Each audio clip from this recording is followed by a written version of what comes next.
big font, you know?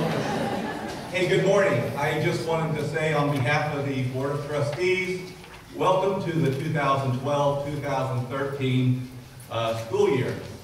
I know firsthand that this college is a life-changing education for our students. I know it because it certainly happened to me. Each and every one of you should be commended for continuing this tradition of excellence in education. So thank you for your commitment and dedication to this college, and here's hoping that we have the best 2012-2013 school year. And now it is my great pleasure to introduce, the first time I get to introduce him, our Logan College President, Dr. Michael Dreith.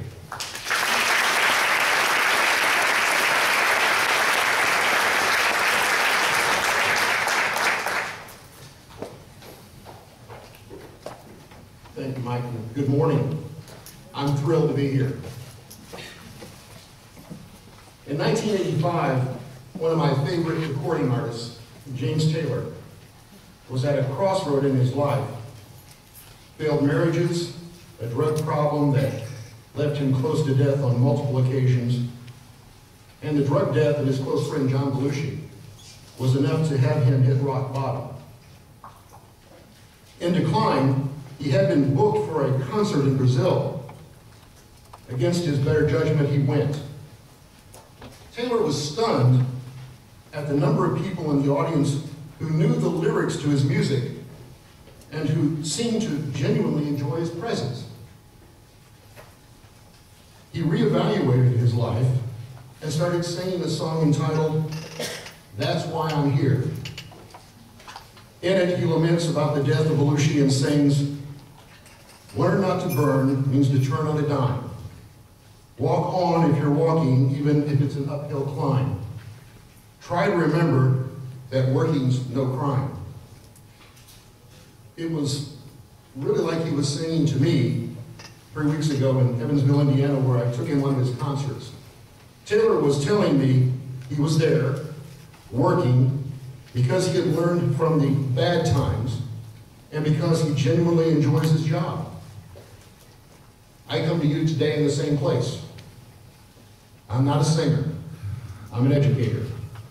I've had rough times, lots of them. But I survived them, and I grew stronger from the fight, and I relish the work before me here at Logan College. I'm not here for a paycheck, although I will accept one. I'm here to make a difference. So let's quickly establish for the record why I'm here. I did not understand or embrace my formative years of education. My goal was to pass enough classes to play sports in high school. And I was not that good of an athlete. My nickname in high school was Cold Gravy, because cold gravy doesn't run, and neither did I. I was short, but I was slow. My senior year in high school, I captained the worst football team in the history of my high school in Bethalto, Illinois. I was a running back. We could not pass, so they gave the ball to me, and I could not run. Thus, a recipe for a very long and dismal season. Here's the thing about that team. It ultimately produced a stunning number of medical doctors, 3 at last count, and many successful business leaders. At first, I thought that was because we just got hurt every week. But I think the message was deeper. Each Friday, we were beaten. Each Monday, we strapped back on the pads and naively believed that we could win this week. No matter how bad it got, we just got up and ran into that buzzsaw again and again and again. I think there's a wonderful life lesson there. Any of you that have written a dissertation might be able to identify. At 18, I was a high school grad that only wanted one thing, to be in the media. So I went to the new weekly newspaper in my town of Bethalto and offered my services. After a lot of selling, They decided to give me a $50 a week job helping clean up around the office. In the first week, a prominent citizen in town died, and all the people that were at the new newspaper were not from town. So I got my first assignment. Write the obituary for Otto Williams. Now this is pre-spell check. I thought it was an elegant lead. Otto Williams, 68, passed away this week. Not bad for an 18-year-old, right? Although I spelled past P-A-S-T-E-D. Otto pasted away.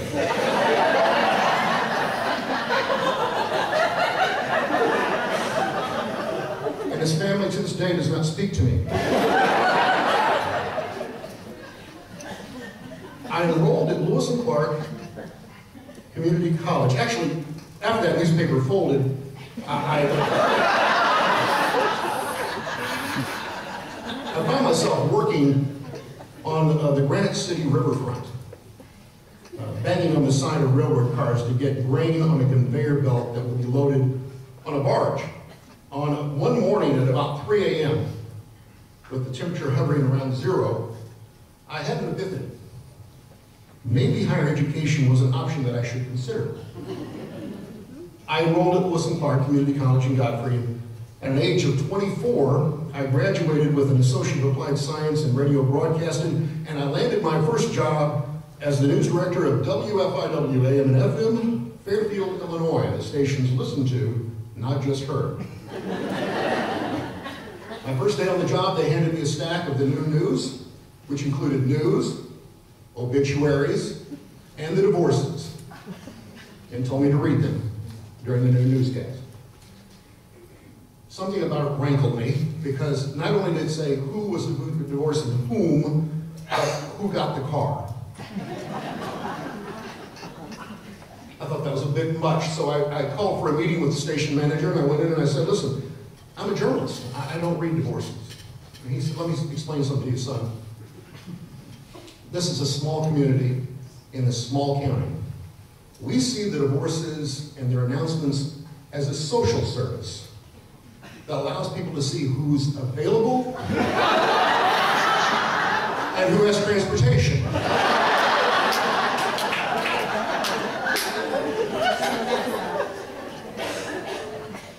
My radio career included stints in Springfield as a legislative correspondent, St. Louis as an air personality, and as the manager of my family radio station in Alton.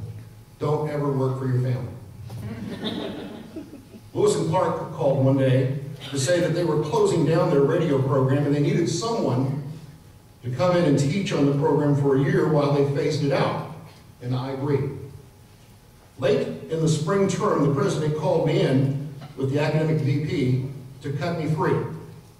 But the academic dean had news for his boss, the president. There had been a screw-up. The fall classes for next year had been put on the schedule. There was a mistake. And here's the stunner. Dreith had recruited 45 students for the introductory class. They blinked. And I was now a member of the faculty of Lewis and Clark Community College. I got into education through the back door. My first year, I was a horrible teacher. But I'm told I was very entertaining. So I survived, and I worked to improve. During my first commencement, I noticed that half of the other, or actually all of the other instructors, had nice black robes with colorful academic regalia representing their alma maters. Because I only had an associate's degree, I had a robe that made it look like I had graduated from the University of Menard. I needed a bachelor's degree. Within a year, at age 29, I had one at SIU in workforce development. I was on a roll. Next, the master's. And then I thought, why not one of these days run one of these institutions? So I enrolled in the doctorate program. There are high school classmates of mine, even today, that find the specter of Dr. Dreith to be quite amusing. Again, understand, I was in the half of my high school graduating class that made the top half possible.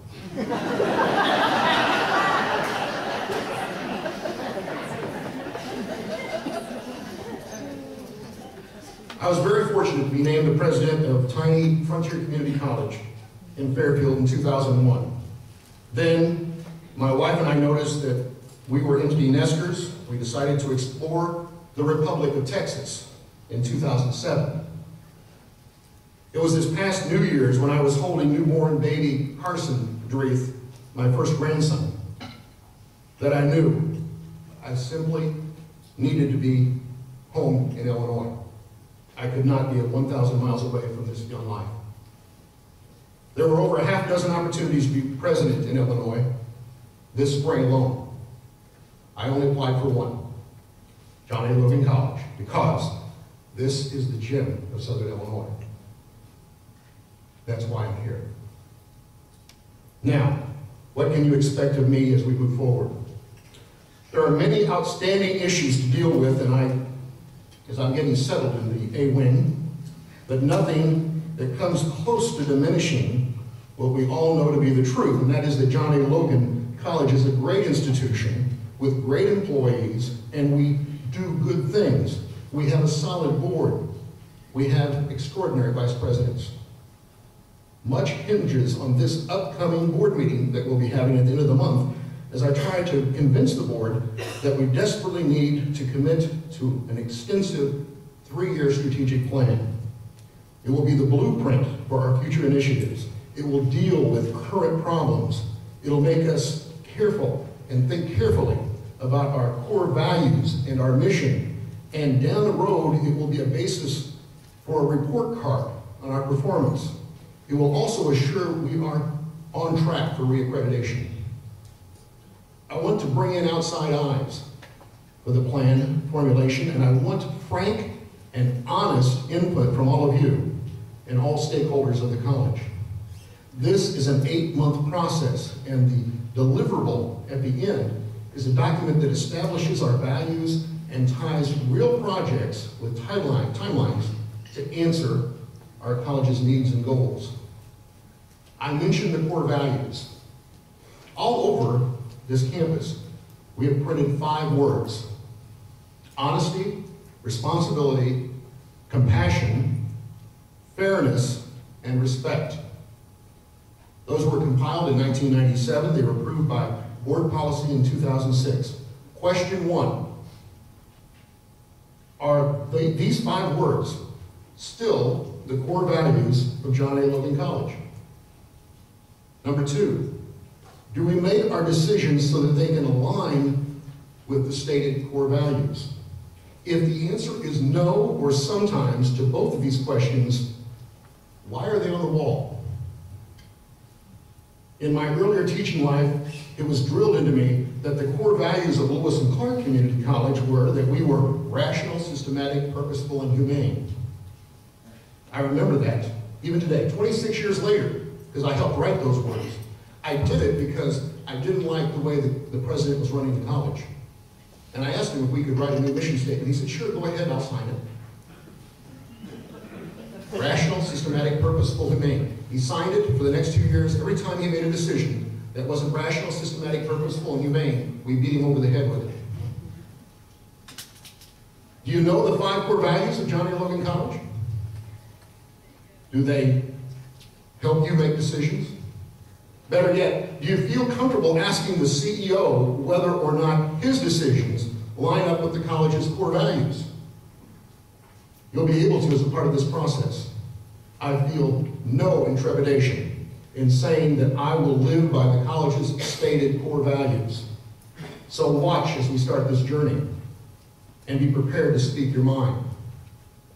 Since arriving, I have been asked over and over again to discuss the immediate agenda under my leadership. And repeatedly I've said simply student success. That statement encompasses a lot of territory. The days of being paid by the state for bodies and classes at midterm is coming to an end. Lieutenant Governor Simon accurately pointed to the desperate need for community college improvement in completion, whether it be in earning degrees or a certificate. And please don't think student success means watering down expectations for our students. It means raising those expectations, and it has to start before they even arrive on campus. I will work tirelessly with our local school districts to get incoming students better prepared for entry tests. While I don't agree with Lieutenant Governor Simon's use of the IPEDS data that she used to demonstrate her point, I don't blame her. It is a standard measuring stick. I just think there needs to be a better, fairer way to measure community college success. Let me state for the record, student success is job one here at John A. Logan. Everything must be seen through the prism of student success. A case in point. Currently, instructors are divided in the use of Moodle and Blackboard for online students. It is, for me, unacceptable that a part-time student with 2 classes might have to learn how to use both Moodle and Blackboard to complete 6 hours here. I'm going to ask the faculty to make a decision on which one of the tools will become our standard.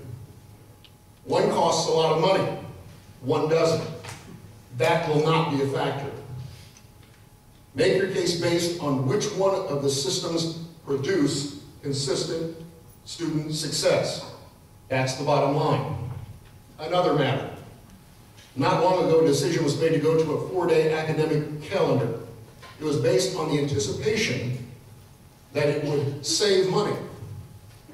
It is hard to measure whether any savings have been realized, but anecdotally, we have about the same number of students this fall as we did last fall, and they appear to be taking fewer hours. The economy might have something to do with that, but the fact that they are having problems fitting their classes into 4 days might also have something to do with it too. Today, I formally open debate on this issue. Talk about it, discuss it, and let me know your thoughts. We have a short window of opportunity to change things if we choose to. A decision must be made to either stick with the 4-day week or change back by the end of September. Another matter. The APEX system is a stegosaurus.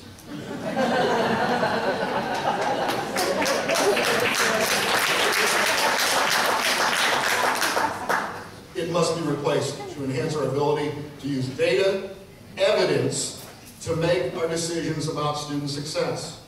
That must be also a key component in the work of a new strategic plan. After my perception is that we simply must do better in the whole area of diversity. Not just doing more and attracting and helping students of color, but also those students seeing administrators, faculty, and staff members who can serve as role models for them as they pursue education. I'm real white. Some would say almost translucent. But I have a passion for inclusion in higher education, and it is my goal to make a difference in the key area of diversity in this college. Another burning issue is the state of Illinois. I come from a state with $8 billion in a rainy day account. As we stand here today, this state has over $8 billion in unpaid bills and no direction in dealing with our pensions. This matter will have a real impact on our budget going forward. It's going to shift the cost of our pensions to the college, there's no doubt about it. We will have to find money somewhere, either in increased tuition, property taxes, or through more cuts, or a combination of all three. Welcome home, Mike. You will find in the next few weeks that I am not a stereotypical college president. Throughout my life, I've engaged in a form of followership that has allowed me to study the traits of the leaders in my life, and quite honestly, I've stolen things from them, and I've seen things that I know will never be part of my leadership style. I am not a manager of people. I aspire to be the leader of John A. Logan College, someone who works with all of you to develop a vision, who coaches coworkers in a habit that is, or a series of habits that have helped me. You don't work for me. We'll work together. Also, you need to know, I'm a wanderer. If I happen into your office, it isn't to catch you doing something wrong. It's to learn more about your duties and how I might be able to find resources to help you do your job better. In the end, it's about being true to the noble cause of education. I don't expect that you believe everything that I've told you here today. I expect you to watch and see if I will live up to it with my actions over the next few weeks. To education must we look, was, I believe, the quote attributed to our namesake. But we're not just looking at education in the coming months, we're looking at improving it with the sole goal of improving student success. So with apologies to the general, you can quote me, to student success must we look. I believe in divine destiny. I believe I'm here to help pull us together in a common mission. And oh yeah, the need to be near a 7-month-old baby in Bethel, Illinois. That's why I'm here. Thank you for your time.